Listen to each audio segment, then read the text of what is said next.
بسم الله الرحمن الرحیم. الحمد لله والصلاة والسلام على رسول الله صلی الله علیه و سلم و علی آله و صحبه اجمعین. دوستای عزیز، ما و شما قبلا درس های قرآن شناسی داشتیم که 14 کلید قرآن شناسی را ما و شما خواندیم. لکن درس های فعلی ما درباره سوره شناسی هست، یعنی ما سوره های قرآن عظیم الشان چه قسم بشناسیم و بفهمیم که این سوره چی مقاصد و چی مطالب را شامل است تا ما از او درسایی را که میگیریم و چیز را که می آموزیم و در زندگی خود را عمل بکنیم.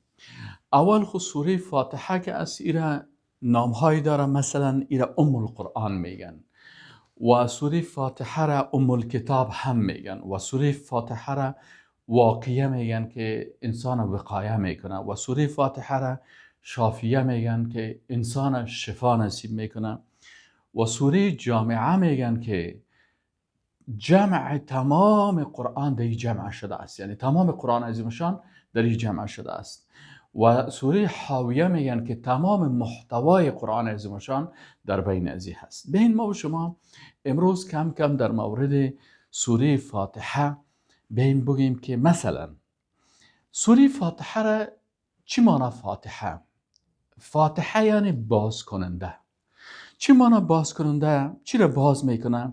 یعنی وقتی که شما این سوره مبارکه را با عقیده توحیدی صحیحی که دارین و از این سوره عقیده توحید خدا یاد گرفتین، این سوره را تلاوت میکنین، رحمت الله متعال بالای ما و شما نازل میشه. وقتی که سوره را با عقیده توحیدی تلاوت میکنیم، توحید را که از این سوره یاد گرفتیم، رحمت الله بالای ما و شما نازل میشه. سوره فاتحه را وقتی که ما و شما تلاوت میکنیم، فضل الله، رحمت الله، کرم الله، دروازه های رحمت الله برای ما باز میشه. دروازه های کرم الله بالای ما و شما باز میشه. دروازه های عطای الله بالای ما و شما باز میشه. دروازه های رزق الله بالای ما و شما باز میشه. دروازه های رحمت مادی و معنوی الله سبحانه و تعالی برای ما و شما باز میشه. سوره فاتحه چرا فاتحه میگن؟ سر خلاص شدن تمام سوره ها، کلید تمام سوره های قرآن در سوره فاتحه هست. معنای تمام قرآن عظیمشان در سوره فاتحه هست. بر هر سوره کلیدش در سوره فاتحه هست. این سوره را از این خاطر فاتحه میگن. همه چیزا را بر شما باز میکنین. سوره فاتحه به خاطر ازی که آغاز و افتتاح قرآن عظیمشان توسط از این سوره مبارکه میشه. خب آلیم 7 عمل باید با فاتحه بکنیم. وقتی که سوره فاتحه را ما و شما میخوانیم باید 7 عمل بکنیم. این 7 عمل کدام یکی است؟ اول وقتی که سوره فاتحه را تلاوت میکنیم احساس بسیار خوب در مقابل کلام الله داشته باشیم. احساسی که بسم الله الرحمن الرحیم، من حمد میفرستم به ذاتی که الله نام داره، رب عالمیان است، نعمتش بر تمام مخلوقات است، رحیم بالای بنده های مؤمن خود مهربان است، مالک آخرت است. احساس است یا الله خواست را عبادت میکنم و خواست است تو کمک میخوایم.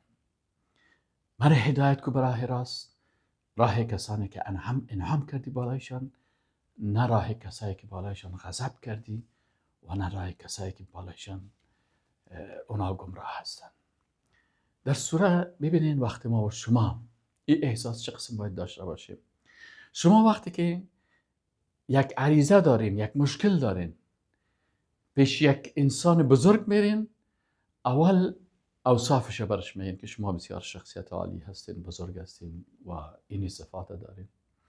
باز وقتی که این صفات بیان کردین، باز برای از این شخص چی میگین؟ برای از این شخص امو ولا و دوستی تانه بیان میکنین که به شما من بسیار اخلاص دارم و محبت دارم و این است. و بعد از او باز ورقه عریضه تان پیش میکردیم که صاحب اینی عریضه ما هست. آل شما در مقابل ما و شما میریم در مقابل یک ذات با عظمت که الله سبحانه و تعالی هست، در مقابل ازی قرار میگیریم و عریضه داریم و تقاضا داریم. اول چی میکنیم؟ اول از ذات ذوالجلال صفاتش بیان میکنیم که یا الله تو رب العالمین هستی، یا الله تمامی حمد و ثنا و صفات که به ذات تو شایسته هست، خاص بر تو هست. تو الله هستی، تو الله هستی. اللهم انت الله لا اله الا انت انا عبدك، ما بندیت هستم.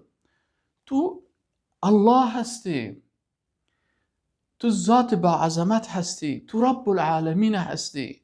یا الله تو رحمان هستی، نعمت عام و شامل است. برای من مسکین هم از این نعمتت چیز نصیب کو. الرحیم هستی و کان بالمؤمنین رحیما. یا الله تو رحیم هستی، با مؤمنان رحمت میرسانی. یا الله بر من هم رحمت که عقیده توحید است، ایمان هست، اخلاص است، تقوا هست، ایره نصیب بکن. یا الله تو مالک یوم الدین هستی، ای احساس مالک یوم الدین هستی. یا الله ای آخرت که هیچ کس مالک نمی باشه، مالک همه چیز خودت هستی. پس یا الله تو ذات با عظمت هستی. باز عریضه خدا پیش میکنیم. پیش از عریضه پیش کردن باز ولاء خدا، دوستی خدا، محبت خدا، طاعت خدا، استعانت خدا، اخلاص خدا به الله بیان میکنیم. ایاک نعبد و ایاک نستعین. یا الله خاص تو را عبادت میکنیم و خاص از تو کمک میخوایم. بعد از عریضه خدا پیش میکنیم که یا الله اهدنا الصراط المستقیم، ما را به راه راست هدایت کن. صراط الذین انعمت علیهم، راه کسایی که بالایشان نعمت کردی. یا الله ما را برای نبیین، برای صدیقین، برای شهدا و برای صالحین برسان. این احساسا انسان مؤمن با تلاوت سوره فاتحه می داشته باشه. غیر المغضوب علیهم، یا الله ما را در جمله علمای قرار ندی که علم داشتن لکن عمل نمی بالایشان غضب تو نازل شدن. ولا الضالین، و یا الله ما را